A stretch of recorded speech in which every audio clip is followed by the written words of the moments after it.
Deputy കളക്ടർമാർക്കും ഇന്നു മുതൽ ഭൂമി തരം മാറ്റി നൽകാം. ബി കേന്ദ്രീകരണ സംവിധാനത്തിന്റെ സംസ്ഥാനതല ഉദ്ഘാടനം മന്ത്രി കെ രാജൻ നിർവഹിക്കും. ഭൂമി തരം മാറ്റത്തിൽ സ്വകാര്യ ഏജൻസികളുടെ ഇടപെടലുകളും ക്രമക്കേടും വർദ്ധിക്കാൻ വഴിയൊരുക്കുന്നതാണ് പുതിയ സംവിധാനം. നെൽവയൽ തണ്ണീർത്തട സംരക്ഷണ നിയമപ്രകാരം റവന്യൂ ഡിവിഷണൽ ഓഫീസർമാർക്ക് മാത്രമുണ്ടായിരുന്ന അധികാരങ്ങളാണ് നിയമ ഭേദഗതിയിലൂടെ ഡെപ്യൂട്ടി കളക്ടർമാർക്കും നൽകിയത്. സംസ്ഥാനത്ത് 27 റവന്യൂ ഡിവിഷണൽ ഓഫീസുകളിൽ മാത്രം കേന്ദ്രീകരിച്ചിരുന്ന ഭൂമി തരംമാറ്റൽ നടപടികൾ ഇന്നു മുതൽ താലൂക്ക് അടിസ്ഥാനത്തിൽ 71 ഡെപ്യൂട്ടി കളക്ടർമാർക്കും നിർവഹിക്കാനാകും.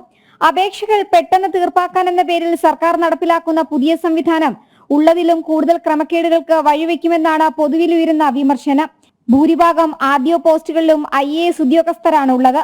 എന്നിട്ടും ഇടനിലക്കാരെയും ക്രമക്കേടുകളും ഫലപ്രദമായി പ്രതിരോധിക്കാൻ കഴിഞ്ഞിരുന്നില്ല.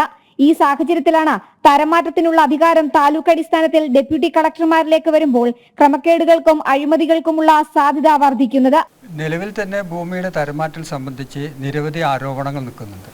ഈ ആരോപണത്തിന്റെ അടിസ്ഥാനത്തിൽ കേരളത്തിലെ വിജിലൻസ് സംഘം കേരളത്തിലുള്ള 14 RDO ഓഫീസുകളും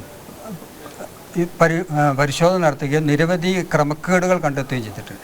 ആ ക്രമക്കേടുകളുടെ പേരിൽ പോലും സർക്കാർ ഇതുവരെ നടപടി സ്വീകരിച്ചിട്ടില്ല. ഈ സാഹചര്യത്തിലാണ് RDOനുള്ള അധികാരം വിവിധ ജില്ലകളിലെ ജില്ലാ ഡെപ്യൂട്ടി കളക്ടർമാർക്കും കൂടെ കൈമാറിക്കൊണ്ട് സർക്കാർ ഉത്തരവായിരിക്കുന്നത്.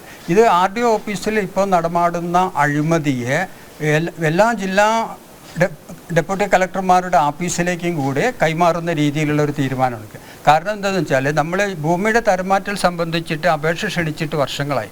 ഈ അപേക്ഷകൾ നാൾക്കുനാൾ വർദ്ധിച്ചു വരികയാണ്. ഈ ആവശ്യക്കാരും അനാവശ്യമായിട്ടും അതേപോലെ മിഡിൽ വർത്തികളും മധ്യവർത്തികളായിട്ട് ആൾക്കാർ പോലും ഈ ഭൂമി തരംമാറ്റുന്നതിന് വേണ്ടിയുള്ള അപേക്ഷകൾ ജനത്തെ പ്രേരിപ്പിച്ച് ഓഫീസിലേക്ക് എത്തിക്കുന്ന സംവിധാനം ഇപ്പോൾ നടന്നുകൊണ്ടിരിക്കുന്നത്. ഭൂമി തരംമാറ്റലുമായി ബന്ധപ്പെട്ട് സംസ്ഥാനത്ത് വ്യാപക ക്രമക്കേടുകൾ നടക്കുന്നതായി വിജിലൻസും കണ്ടെത്തിയിരുന്നു. RDO ഓഫീസുകളിൽ സ്വകാര്യ ഏജൻസികളുടെ ഇടപെടലുകളും പരിശോധനയിൽ വ്യക്തമായതാണ്.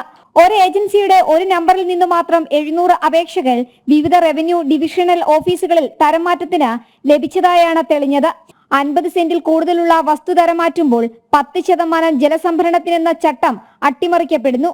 ഭൂമി തരംമാറ്റം ജലനിർഗമന മാർഗങ്ങൾ തടസ്സപ്പെടുത്തുമോ എന്നത് പരിഗണിക്കപ്പെടുന്നില്ല. തരം മാറ്റരുതെന്ന ലോക്കൽ ലെവൽ മോണിറ്ററിംഗ് കമ്മിറ്റിയുടെ ശുപാർശകൾ പോലും അട്ടിമറിക്കപ്പെടുന്നു എന്നിവയാണ് മറ്റ് പ്രധാന കണ്ടെത്തലുകൾ. ഉടമകളുടെ അറിവില്ലാതെ ഭൂമി തരം മാറ്റുന്നതിനുള്ള ശ്രമം, സ്ഥലപരിശോധന ആവശ്യമായ അപേക്ഷകൾ മനഃപൂർവ്വം മാറ്റിവെക്കുന്നത് എന്നിങ്ങനെയുള്ള ഒരുപാട് ക്രമക്കേടുകളും കണ്ടെത്തിയിട്ടുണ്ട്. ജനം, തിരുവനന്തപുരം.